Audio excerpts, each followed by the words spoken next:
إن الحمد لله نحمده ونستعينه ونستغفره ونعوذ بالله من شرور أنفسنا ومن سيئات أعمالنا من يهده الله فلا مضل له ومن يضلل فلا هادي له وأشهد أن لا إله إلا الله وحده لا شريك له وأشهد أن نبينا محمدا عبد الله ورسوله أما بعد فإن أصدق الحديث كتاب الله تبارك وتعالى وخير الهدي هدي نبينا محمد صلى الله عليه وسلم وشر الأمور محدثاتها وكل محدثة بدعة وكل بدعة ضلالة وكل ضلالة في النار.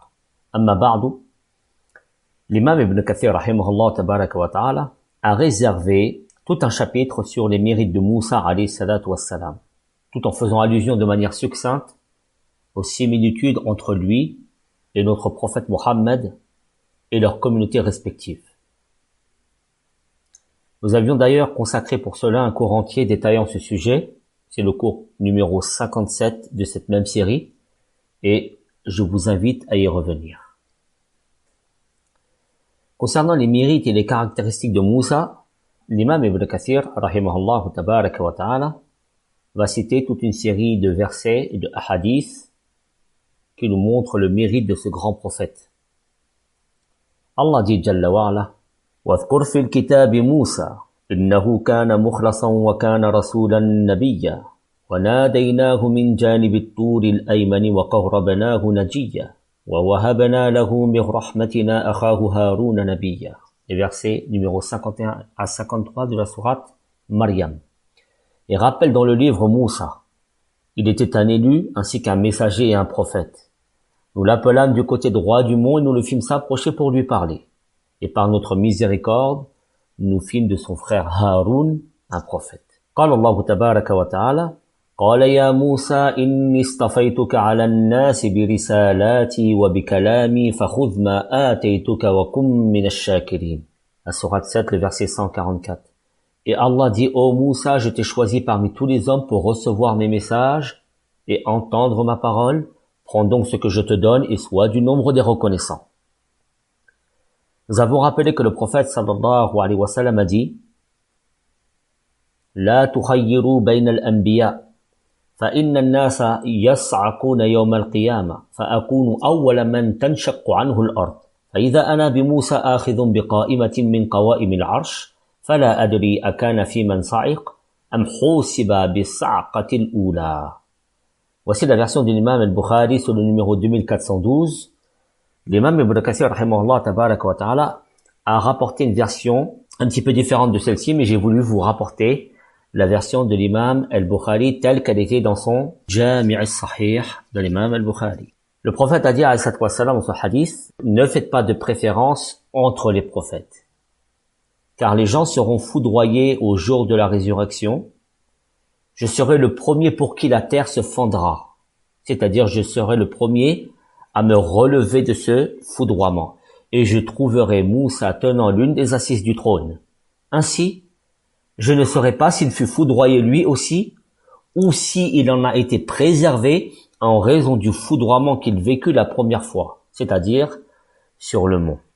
Rappelez-vous, lorsqu'il demanda à voir Allah tabaraka wa ta'ala, il fut saisi d'un foudroiement, de par le fait que sa personne, en tant qu'être humain, ne pouvait supporter la vision d'Allah tabaraka wa ta'ala. L'imam Ibn Kathir continue et dit, nous avons également rappelé que cela venait de l'humilité et de la modestie du prophète sallallahu alayhi wa sallam. C'est-à-dire cette parole qu'il dit, je ne sais pas si je serai le premier, je ne sais pas s'il fut foudroyé lui aussi, ou s'il en a été préservé en raison du foudroiement qu'il vécut la première fois. Cela relève de l'humilité et de la modestie du prophète sallallahu alayhi wa sallam. Car en réalité, il est le sceau des prophètes et le maître des fils d'Adam dans ce monde et dans l'au-delà incontestablement et sans aucune opposition. قال الله تبارك وتعالى إنا أوحينا إليك كما أوحينا إلى نوح والنبيين من بعده وأوحينا إلى إبراهيم وإسماعيل وإسحاق ويعقوب والأسباط وعيسى وأيوب ويونس وهارون وسليمان وآتينا داود زبورا ورسلا قد قصصناهم عليك من قبل ورسلا لم نقصصهم عليك وكلم الله موسى تكليما. Sourate numéro 4, les versets 163 et 164. Nous t'avons fait une révélation, tout comme nous fîmes à Nour et aux prophètes après lui, et nous avons fait révélation à Ibrahim, Ismaïl, Ishaq, Ya'qub et aux descendants de celui-ci, Al-Asbat, ainsi qu'à Isa, Ayyub, Haroun et Sulayman, et nous avons donné les psaumes à Daoud. Et il y a des messagers dont nous t'avons raconté l'histoire précédemment, et des messagers dont nous ne t'avons pas raconté l'histoire, et Allah a parlé à Moussa de vive voix. يا أيها الذين آمنوا لا تكونوا كالذين آذوا موسى فبرأه الله مما قالوا وكان عند الله وجيها. Sourate numéro 33, le verset 69. Ô vous qui croyez, ne soyez pas comme ceux qui ont offensé Moussa. Allah l'a ensuite déclaré innocent de leurs accusations. Il était honorable auprès de lui.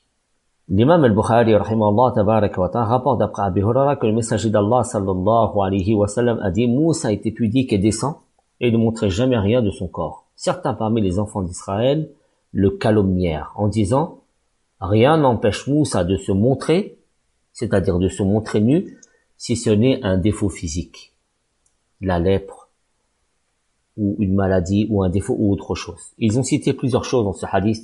Puis, Allah voulut l'innocenter de ce qu'ils dirent de lui. Moussa s'éloigna un jour seul, posant ses habits sur une pierre, et il prit un bain. Lorsqu'il revint prendre ses habits, la pierre s'éloigna avec ses vêtements. Moussa prit son bâton et s'adressa à la pierre: rends-moi mes vêtements, rends-moi mes vêtements. Ceci, jusqu'à ce qu'il arrive à un groupe de gens des enfants d'Israël qui le virent nu et sans aucun défaut de ce qu'Allah a créé de meilleur. Allah l'innocenta donc de ses accusations. Et la pierre se lamenta que Moussa l'ait frappé 3, 4 ou 5 fois. C'est pourquoi Allah dit tabaraka wa ta'ala: ô vous les croyants, ne soyez pas comme ceux qui ont offensé Moussa. Allah l'a ensuite déclaré innocent de leurs accusations. Il était honorable auprès de lui. Ce hadith, vous pouvez le retrouver dans le Sahih de l'imam al-Bukhari sous le numéro 3404. Certains pieux prédécesseurs ont dit qu'un signe de son éminence, alayhi salam, et qu'il intercéda pour son frère auprès d'Allah et lui demanda qu'il en fasse son second. Nous avions déjà évoqué cela en détail dans nos cours précédents. Allah répondit donc à son invocation et lui accorda ce qu'il demandait et en fit un prophète, comme Allah le dit tabaraka wa ta'ala, et par notre miséricorde nous fîmes de son frère Haroun un prophète. L'imam al-Bukhari rahimahullah tabaraka wa ta'ala rapporte d'après Abdullah ibn Mas'ud que le messager d'Allah sallallahu alayhi wa sallam partagea entre les gens un butin. Un homme dit alors: c'est un partage en lequel on n'a pas recherché la face d'Allah, comme s'il contestait le partage ou la répartition du prophète sallallahu alayhi wa sallam de ce butin. Je me rendis ensuite chez le prophète pour l'informer de cela, et le prophète se mit en colère au point que je vis la colère sur son visage. Puis il dit: qu'Allah fasse miséricorde à Moussa. Il a été offensé plus que cela et il a patienté. Ce hadith, vous pouvez le retrouver dans le Sahih de l'imam al-Bukhari sous le numéro 3405. Il est également rapporté authentiquement dans le Sahih de l'imam Muslim sous le numéro 2375 que lors de son voyage nocturne, le prophète vit Moussa debout en train de prier dans sa tombe. Malik ibn Sa'sa' radiyallahu anhu rapporte que lorsque le prophète sallallahu alayhi wa sallam accomplit son voyage nocturne, il vit Moussa au 6e ciel. Jibril lui dit: c'est Moussa, salue-le. Le prophète sallallahu alayhi wa sallam dit: je l'ai donc salué, et il répondit: bienvenue au prophète vertueux et au frère vertueux. Lorsque je me suis éloigné, il pleura, c'est-à-dire Moussa pleura. Et on lui dit: pourquoi pleures-tu? Et il répondit: je pleure parce que la communauté d'un jeune envoyé après moi, il voulait désigner par cela le prophète Mohammed sera plus nombreuse à entrer au paradis que la mienne. Vous pouvez retrouver aussi ce hadith dans le Sahih de l'imam al-Bukhari sous le numéro 3887. Et dans cette version, il mentionna que Ibrahim était au 7e ciel, et c'est ce qui est exact. Toutes les narrations du hadith sont unanimes sur le fait qu'Allah tabaraka wa ta'ala prescrit 50 prières de jour et de nuit à la communauté de Mohammed alayhi salatu wassalam. Mais lorsqu'il passa devant Moussa, ce dernier lui dit: retourne vers ton Seigneur et demande-lui qu'il allège à ta communauté, car j'ai vécu avant toi une situation des plus difficiles avec les enfants d'Israël. Et oui, le regard et le cœur des tiens sont plus faibles que ceux des miens. Le prophète sallallahu alayhi wa sallam ne cessait d'aller et venir entre Moussa alayhi salatu wassalam et Allah azza wa jal, qui allégeait à chaque fois jusqu'à arriver à 5 prières de jour et de nuit. Allah tabaraka wa ta'ala dit alors en dernier lieu: elles sont au nombre de 5, mais elles valent 50, c'est-à-dire par la multiplication et la récompense. Qu'Allah récompense pour nous Mohammed alayhi salatu wassalam et qu'il récompense par nous Moussa alayhi salatu wassalam. L'imam al-Bukhari rapporte d'après Abdullah ibn Abbas qu'un jour le prophète alayhi salatu wassalam vint à nous et dit: on m'a présenté les communautés et j'ai vu une masse noire couvrir l'horizon et on me dit c'est Moussa et sa communauté. Preuve que la communauté de Moussa est conséquente, tout comme la communauté du prophète Mohammed alayhi salatu wassalam, et je vous renvoie pour cela ou pour les détails de cela au cours numéro 57 de cette même série. L'imam Ahmed le rapporte d'une manière plus détaillée d'après Hussein ibn Abdurrahman, qui a dit: j'étais auprès de Saïd ibn Jubayr, et il a dit: qui d'entre vous a vu l'astre qui est tombé hier soir, ou dans la nuit? Moi, répondit Hussein ibn Abdurrahman, mais je n'étais pas en prière car j'ai été piqué par un scorpion. Et qu'as-tu fait? Je me suis soigné en lisant du Coran et des formules de rappel, c'est-à-dire ruqya.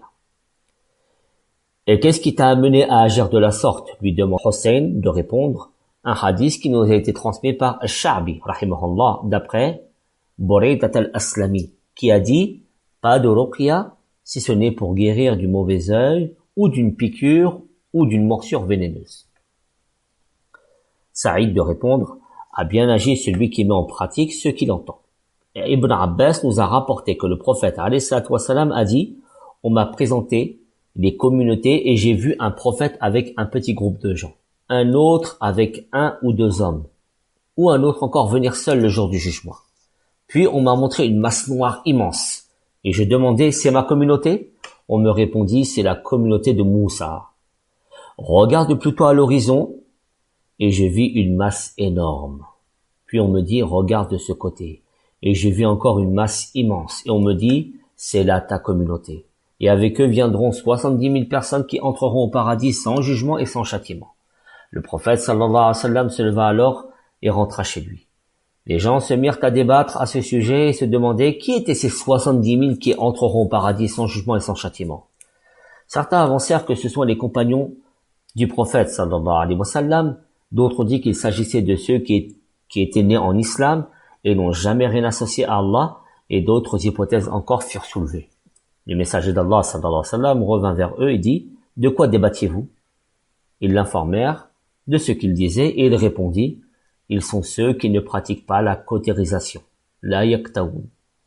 Ils ne demandent pas qu'on leur pratique une ruqya, wa la yastarqun, qui ne croient pas au mauvais augure, wa la yatatayyarun, et qui placent pleinement leur confiance en leur Seigneur, wa ala rabbihim yatawakkalun.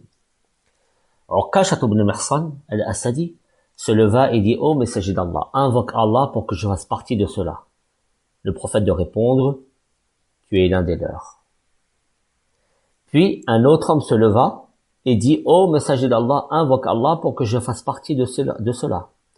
Et le prophète de répondre: Ukasha, t'as déjà devancé en cela. Ce hadith a de très nombreuses chaînes de transmission et nous les avons rapportés dans le chapitre de la description du paradis lorsque nous avions évoqué la résurrection et les événements terrifiants qui auront lieu. Allah tabaraka wa ta'ala a mentionné Moussa de très nombreuses fois dans le Coran. Il a fait ses éloges et a rapporté son récit en de nombreux endroits de son livre de manière détaillée ou concise. Il lui a même adressé d'éminents éloges.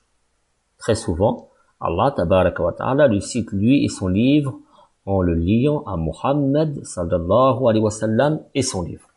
ولما جاءهم رسول من عند الله مصدق لما معهم نبذ فريق من الذين أوتوا الكتاب كتاب الله وراء ظهورهم كأنهم لا يعلمون. Al-Baqarah, verset 101. Et quand leur vint un messager de la part d'Allah confirmant ce qu'il y avait déjà avec eux, certains à qui le livre avait été donné jetèrent derrière leur dos le livre d'Allah comme s'ils ne savaient pas. Alif Lam Mim, Allahu la ilaha illahu al-hayyul qayyum. نزل عليك الكتاب بالحق مصدقا لما بين يديه وأنزل التوراة والإنجيل من قبل هدى للناس. Alif Lam Mim. Il n'y a pas de divinité digne d'adoration si ce n'est lui, le vivant, celui qui existe sans l'aide de personne et dont toute chose a besoin pour exister, c'est-à-dire Al-Qayyum. Il a fait descendre sur toi le livre contenant la vérité et confirmant les livres révélés précédemment, et il a révélé la Torah et l'Évangile. Déjà avant la révélation du Coran, ils étaient des guides pour les gens. Ce sont les premiers versets de la sourate numéro 3, Ali Imran. Allah dit tabaraka wa ta'ala وَمَا قَدَرُ اللَّهَ حَقَّ قَدْرِهِ إِذْ قَالُوا مَا أَنزَلَ اللَّهُ عَلَى بَشَرٍ مِّن شَيْءٍ قُلْ مَنْ أَنزَلَ الْكِتَابَ الَّذِي جَاءَ بِهِ مُوسَى نُورًا وَهُدًى لِلنَّاسِ تَجْعَلُونَهُ قَرَاطِيسَ تُبْدُونَهَا وَتُخْفُونَ كَثِيرًا وَعُلِّمْتُم مَّا لَمْ تعلموا أَنتُمْ وَلَا آبَاؤُكُمْ قُلِ اللَّهُ ثُمَّ ذَرْهُمْ فِي خَوْضِهِمْ يَلْعَبُونَ وَهَذَا كِتَابٌ أَنزَلْنَاهُ مُبَارَكٌ مُصَدِّقُ الَّذِي بَيْنَ يَدَيْهِ وَلِتُنذِرَ أُمَّ الْقُرَى وَمَنْ حَوْلَهَا وَالَّذِينَ يُؤْمِنُونَ بِالْآخِرَةِ يُؤْمِنُونَ بِهِ وَهُمْ عَلَى صَلَاتِهِمْ يُحَافِظُونَ. Sourate numéro 6, les versets 91 et 92. Ils n'ont pas estimé Allah comme il le mérite quand ils ont dit « Allah n'a rien révélé à l'homme ». Dit « Qui donc a fait descendre le livre que Moussa a apporté comme lumière et guide pour les gens ? Vous le mettez en feuillet pour en montrer une partie et en cacher beaucoup. Or, on vous a enseigné par ce livre ce que ni vous ni vos ancêtres ne saviez. Dit « C'est Allah ». Puis laisse-le s'amuser dans leur égarement. Et ce Coran est un livre béni que nous avons fait descendre, confirmant les livres qui l'ont précédé, afin que tu avertisses la mère des cités, c'est-à-dire la Mecque, Mecca, et les gens tout autour. Ceux qui croient au jour dernier y croient, c'est-à-dire ceux qui croient au jour dernier croient en ce livre et sont assidus dans l'accomplissement de la prière. Ensuite, Allah tabaraka wa ta'ala a fait l'éloge de la Torah et du Coran, et il a dit à la fin de la sourate ثُمَّ آتَيْنَا مُوسَى الْكِتَابَ تَمَامًا عَلَى الَّذِي أَحْسَنَ وَتَفْصِيلًا لِكُلِّ شَيْءٍ وَهُدًى وَرَحْمَةً لَعَلَّهُمْ بِلِقَاءِ رَبِّهِمْ يُؤْمِنُونَ وَهَذَا كِتَابٌ أَنزَلْنَاهُ مُبَارَكٌ فَاتَّبِعُوهُ وَاتَّقُوا لَعَلَّكُمْ تُرْحَمُونَ. Sourate numéro 6, versets 154 et 155. Nous avons par ailleurs donné à Moussa le livre complet en récompense du bien qu'il avait accompli, et comme un exposé détaillé de toutes choses, un guide et une miséricorde. Peut-être croiraient-ils ainsi en leur rencontre avec leur Seigneur. Et voici un livre, le Coran, que nous avons fait descendre. Suivez-le donc et soyez pieux, afin de recevoir la miséricorde. Inna anzalna at-Tawrata fiha hudan wa nur. يحكم بها النبيون الذين أسلموا للذين هادوا والربانيون والأحبار بما استحفظوا من كتاب الله وكانوا عليه شهداء فلا تخشوا الناس واخشون ولا تشتروا بآياتي ثمنا قليلا ومن لم يحكم بما أنزل الله فأولئك هم الكافرون وكتبنا عليهم فيها أن النفس بالنفس والعين بالعين والأنف بالأنف والأذن بالأذن والسن بالسن والجروح قصاص فمن تصدق به فهو كفارة له ومن لم يحكم بما أنزل الله فأولئك هم الظالمون وقفينا على آثارهم بعيسى بن مريم مصدقا لما بين يديه من التوراة وآتيناه الإنجيل فيه هدى ونور ومصدقا لما بين يديه من التوراة وهدى وموعظة للمتقين وليحكم أهل الإنجيل بما أنزل الله فيه ومن لم يحكم بما أنزل الله فأولئك هم الفاسقون وأنزلنا إليك الكتاب بالحق مصدقا لما بين يديه من الكتاب ومهيمنا عليه فاحكم بينهم بما أنزل الله ولا تتبع أهواءهم عما جاءك من الحق لكل جعلنا منكم شرعة ومنهاجا ولو شاء الله لجعلكم أمة واحدة ولكن ليبلوكم فيما آتاكم فاستبقوا الخيرات إلى الله مرجعكم جميعا فينبئكم بما كنتم فيه تختلفون. Sont les versets de la sourate Al-Ma'ida 44 à 48. Nous avons révélé la Torah dans laquelle il y a une guidée et une lumière. Les prophètes qui se sont soumis à Allah ainsi que les savants et les rabbins jugeaient par elle, c'est-à-dire par cette Torah, entre les Juifs, car on leur a confié la garde du livre d'Allah et ils en étaient les témoins. Ne craignez donc pas les gens, mais craignez-moi. Et ne vendez pas mes versets à vil prix. Et ceux qui ne jugent pas d'après ce qu'Allah a révélé, ce sont eux les mécréants. Et nous y avons prescrit pour eux vie pour vie, œil pour œil, nez pour nez, oreille pour oreille, dent pour dent, et les blessures tombent sous la loi du talion. Celui qui renonce par charité à l'application de la peine, ce sera une expiation pour lui de ses péchés auprès d'Allah. Et ceux qui ne jugent pas d'après ce qu'Allah a révélé, ce sont eux les injustes. Nous avons envoyé après eux Isa ibn Maryam pour confirmer ce qu'il y avait dans la Torah avant lui. Et nous lui avons donné l'Injil, l'évangile, qui contient une guidée et une lumière pour confirmer ce qu'il y avait dans la Torah avant lui, et c'est une guidée et une exhortation pour les pieux, afin que les gens de l'évangile jugent d'après ce qu'Allah a révélé. Et ceux qui ne jugent pas d'après ce qu'Allah a révélé, ce sont eux les pervers. Et nous t'avons révélé le livre en toute vérité, pour confirmer les livres révélés avant lui et les compléter. Et juge parmi eux d'après ce qu'Allah a révélé, et ne suis pas leurs passions qui t'éloigneront loin de la vérité qui t'est parvenue. À chacun d'entre vous, nous avons assigné une législation et une voie à suivre. Et si Allah l'avait voulu, il aurait fait de vous une seule communauté. Mais il veut vous éprouver selon ce qu'il vous donne. Précipitez-vous pour accomplir de bonnes œuvres. C'est vers Allah qu'est votre retour.